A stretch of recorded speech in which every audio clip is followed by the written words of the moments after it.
Y le doy la bienvenida a este espacio al doctor Alberto Monteverde. Él es médico internista con la subespecialidad de alergias e inmunología clínica. Vamos a hablar precisamente sobre la Semana Mundial de las Alergias. Muy buenos días, doctor, ¿cómo está? ¿Qué tal? Buenos días, gracias por la invitación. Doctor, me gustaría empezar porque nos explique qué son las alergias. Claro, una alergia es una reacción exagerada del organismo o una reacción diferente a lo esperado ante la presencia de sustancias que habitualmente no deberían de hacernos daño.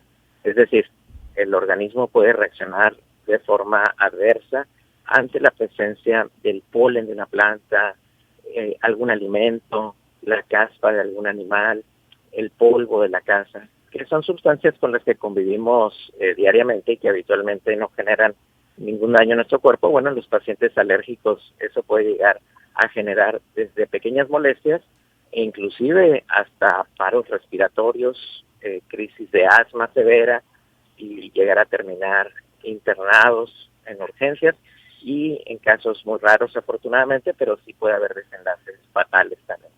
Muy bien, doctor. ¿Y cuáles serían los tipos más comunes de estas alergias, así como las que con mayor se presentan? A nivel mundial, y México no es la excepción, la principal manifestación de la alergia es en la vía respiratoria. Es decir, las rinitis alérgicas y el asma, por mucho, son las principales manifestaciones de la alergia que observamos en consulta, aunque también, evidentemente, vamos a tener en algunos casos, en algunos pacientes, manifestaciones en la piel. Sobre todo ahorita en la temporada de verano, dermatitis atópicas y urticarias. Esto en la época de verano, ¿a qué se debe que se incrementen este tipo de alergias? Habitualmente la exposición más prolongada al sol es lo que lo llega a generar. Durante las temporadas que no son vacacionales, pues los pacientes están más tiempo dentro de las aulas, dentro de la casa, pero ya una vez que inician las vacaciones, pues la exposición al sol es más prolongada, los viajes a la playa, a los sitios recreacionales, y entonces pueden empezar a aparecer mayores afecciones en la piel. ¿Y cómo podríamos saber si somos alérgicos a algo más allá de los síntomas que pudiéramos presentar de manera ocasional? Bueno, la alergia, al igual que la mayor parte de las enfermedades, las tiene que sospechar el médico una vez que el paciente llega a consulta.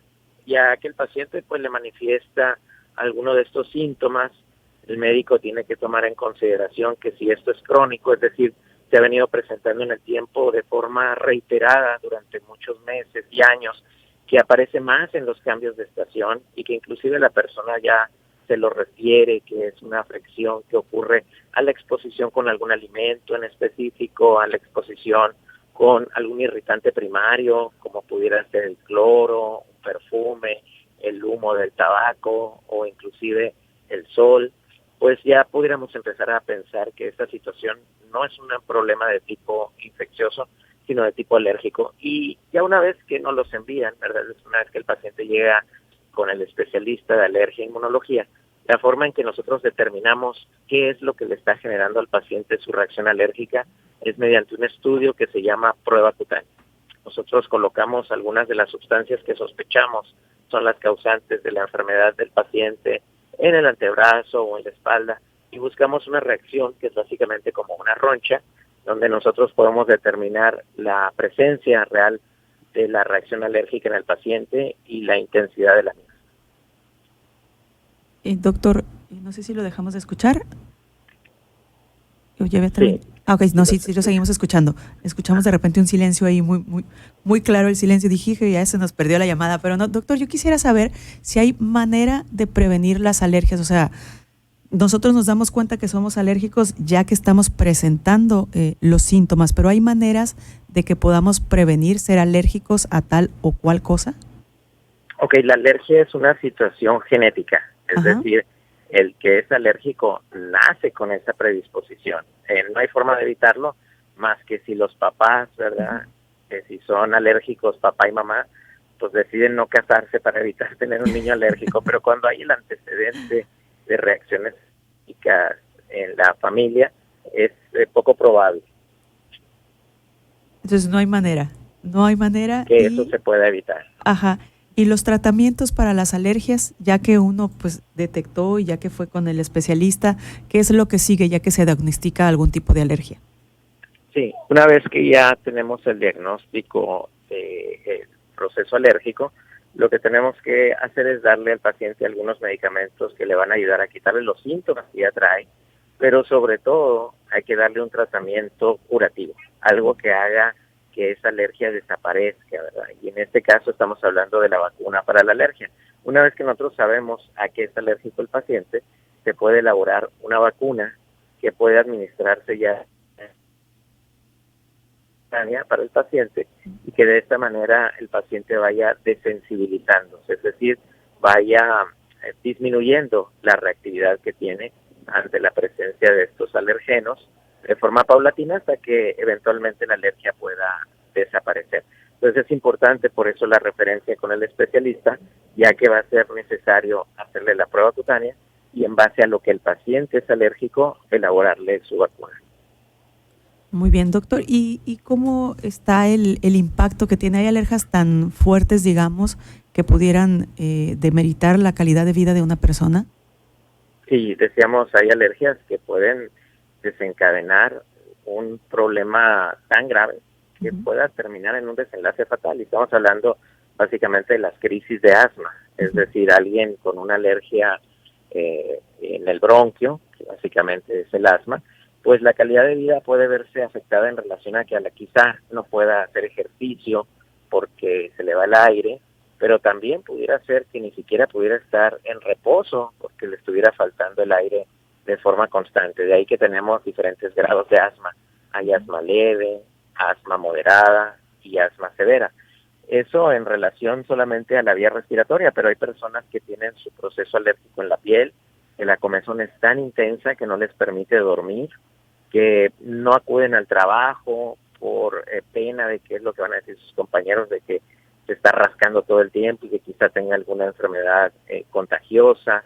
Es decir, la alergia sí puede llegar a afectar la calidad de vida de las personas. Nos ha tocado, por ejemplo, simplemente hablando de la vía respiratoria y la nariz, que es algo tan sencillo, uno diría, bueno, alguien tiene mocos, pues que se suene ya, pero hay que tener en cuenta que quizá la persona que tiene esta afección en la nariz es un arquitecto y que se tiene que inclinar sobre un plano para estar dibujando y el goteo de la nariz no se lo permite, o aún peor, un cirujano que tiene que operar y que está mojando el cubrebocas de forma constante por el goteo de la nariz. Es decir, la alergia sí puede afectar de forma dramática la calidad de vida de la persona y de su trabajo.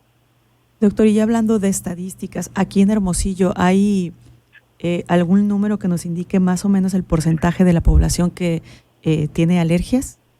Así es, la incidencia de procesos alérgicos en Sonora y en Hermosillo es más o menos del 16 al 20% de la población. No es mucha, pero si tomamos en cuenta 1 millón de habitantes, pues ya podríamos estar hablando quizá de 160,000 personas, que no todas ellas van a tener una afección severa, pero que bueno, dentro de ese grupo quizá pudiera haber algunas personas que sí la afección fuera lo suficientemente severa para afectar su calidad de vida. Así es. ¿Y cuál es la alergia más frecuente en Hermosillo? En Hermosillo, igual que en Sonora, a nivel México y nacional, las alergias más prevalentes son las de la vía respiratoria, tanto rinitis alérgica como asma, es decir, los problemas de la vía respiratoria son por mucho la principal alergia que se presenta en las personas. ¿Y las alergias a los alimentos cómo andan, doctor? La alergia a alimentos, fuera de lo que las personas piensan, realmente es un evento sumamente raro. Es decir, sí hay procesos de reacción alérgica a alimentos, pero no son lo común. Son situaciones que en relación al porcentaje de pacientes alérgicos representan el 1% o menos, pero evidentemente cuando se presentan llegan a ser muy dramáticos. Una persona con una reacción alérgica al cacahuate, al aguacate, a la leche, a la fresa, puede llegar a tener una reacción severa también que se manifiesta en un angioedema, es decir, que se le cierra la garganta y que pueda llegar a tener problemas para respirar. Pero sí, no son comunes. Lejos de lo que la gente piensa, en general las reacciones alérgicas a alimentos es un evento fuera de lo normal. Doctor, le agradezco mucho que nos haya tomado la llamada este día para platicar acerca de este tema tan importante. Claro que sí, muchas gracias por la invitación. Que esté bien, que tenga un excelente día.